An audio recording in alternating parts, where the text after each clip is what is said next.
আমরা দুনিয়ায় অনেক সময় বলে থাকি যে হুজুর জীবনে অনেক দোয়া করেছি, কিন্তু আল্লাহ তাআলা তো আমাদের দোয়া কবুল করে না। আমাদের দোয়াগুলো তো আল্লাহ তাআলার দরবারে অ্যাকসেপ্টেড হয় না, গ্রহণযোগ্য হয় না। দোয়া কবুল না হওয়ার শর্ত আছে ছয়টা। কয়টা? ছয়টা শর্ত আছে। সেই ছয়টা শর্তের ভিতরে এক নাম্বার, তাড়াহুড়া করে আমাদের কোনো দোয়া করা যাবে না। তাড়াহুড়ার কাজটা আছে কার পক্ষ থেকে বলেন তো? শয়তানের পক্ষ থেকে তাড়াহুড়ার কাজটা আছে। সেজন্য তাড়াহুড়া করে আমরা কখনো আল্লাহ তাআলার কাছে কোনো কিছু চাইবো না। তাড়াহুড়ার ভিতরে কোনো রহমত থাকে না। সবুরের ভিতর বা ধৈর্যশীলতার মাধ্যমে আল্লাহ তাআলা তার দোয়াগুলো অ্যাকসেপ্টেড করে নেয়। সকলে বলি সুবহানাল্লাহ। সেজন্য আমরা বিশেষ করে যখন নামাজ করে দোয়া করব কিংবা কোরআন তেলাওয়াত করে দোয়া করব, তখন আমরা তাড়াহুড়া করে দোয়া কবুল করব না। ধীরে সুস্থে দোয়া করলে আমার আল্লাহ তাআলা কবুল করে নেবেন। সকলে বলি আল্লাহুম্মা আমিন। আল্লাহুম্মা আমিন। আর দুই নাম্বার পয়েন্টটা আপনাদের যে জিনিসটা বলবো, যে হারাম রিজিক উপার্জন করা এবং ভক্ষণ করা। আমাদের সমাজে বিশেষ করে গ্রামে আমরা হারাম রুজি কয়জন খাই ভাই? আমাদের একটু বলেন তো। অধিকাংশ মানুষই আমরা যে রিজিকটা ভক্ষণ করে থাকি বেশিরভাগই হারামের ভিতরে। আমাদের সমাজে যে হারামে এমন ভাবে আমাদের ঢুকে গেছে, হারাম খুঁজে পাওয়া কঠিন হয়ে গেছে। বলেন ঠিক কিনা? হারাম রিজিক ভক্ষণ করে আপনি যদি কিয়ামত পর্যন্ত দোয়া করেন, আল্লাহ তাআলা বলবেন নো অ্যাকসেপ্টেড, গ্রহণ করা হবে না। আল্লাহ তাআলা সূরা তাওবা 10 নম্বর পারা 19 নম্বর পৃষ্ঠা প্রথম আয়াতে আল্লাহ তাআলা বলতেছেন ইস্তাগফির লাহু আও লা তাস্তাগফির লাহু। একটা বেঈমানের জন্য, নাফরমানের জন্য দোয়া করেও যা, না করেও তাই। একটা হারাম অর্থাৎ হারাম ভক্ষণকারী যদি দোয়া করে কিয়ামত পর্যন্ত দোয়া কবুল হবে না। কার কথা বলেন তো? স্বয়ং আমার আল্লাহ তাআলার কথা।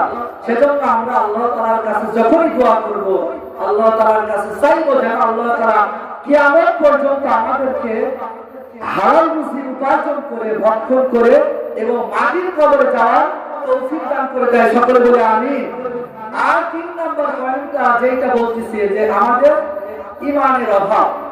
আমাদের ঈমানের অভাব আছে কিনা বলেন? ঠিক আছে, অবশ্যই আছে। ঈমান দা আমরা কেমন, যে সকালে ফজরের নামাজ পড়েছেন আবার যখন ভুলে গেছেন, আমরা এইরকম ঈমানদার হয়েছি। আবার সকালে ফজরের নামাজ পড়েছেন, যত মিথ্যা কথা, বানোয়াটি কথা বা অন্যায় করা, মানুষকে গালি দেওয়া, মানুষকে অন্যায় ভাবে মার দেওয়া বা অত্যাচার করা, এই জিনিসগুলো থেকে নিজেকে আমরা বাঁচাতে পারতেছি না।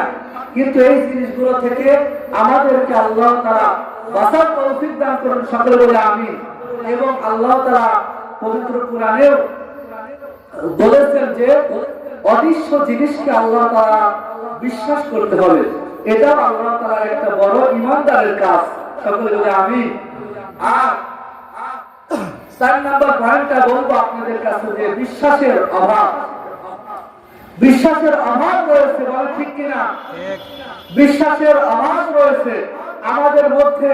যে বিশ্বাসটা করা দরকার আল্লাহ আল্লাহ রাসূলের, আল্লাহ আল্লাহ রাসূলের প্রতি যে বিশ্বাসটা থাকা দরকার, সেই বিশ্বাসটা আমরা ভুলে গেছি বা আমাদের সেই বিশ্বাসটা ঘাটতি আছে।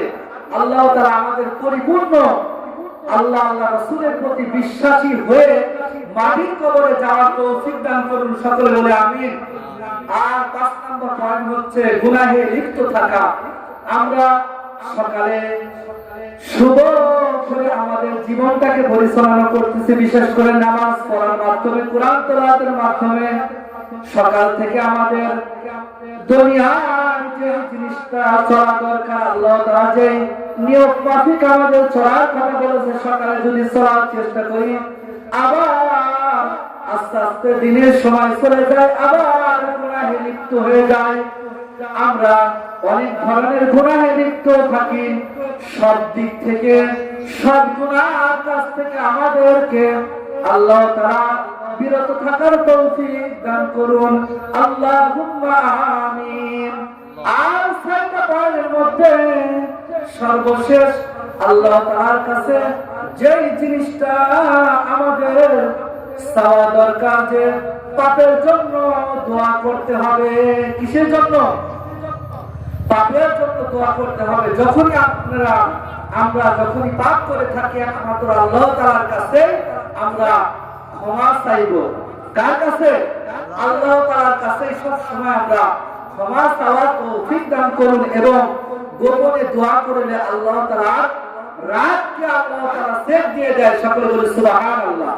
রাতের অন্ধকারে যে আল্লাহ তাআলা প্রথম আসমানে যখন আসেন, যখন এই শীতের দিন চলতেছে, শীতের রাত চলতেছে, এই রাতের সময় যদি আমি আপনি আল্লাহ তাআলার কাছে ফজরের নামাজ পড়ার আগ মুহূর্তে যদি তাহাজ্জুদের নামাজ পড়া একটু চেষ্টা করি ভাই বাবাজিরা, তাহলে পাপের জন্য দিনের আলোতে কোনো মানুষকে দেখানোর জন্য নয়, একমাত্র আমার আল্লাহ তাআলাকে রাজি খুশি করানোর জন্য, আমাদের পাপের জন্য আল্লাহ তাআলার কাছে ক্ষমা চাইবো, প্রার্থনা করব এবং দোয়া করব। সকলে বলে আমিন।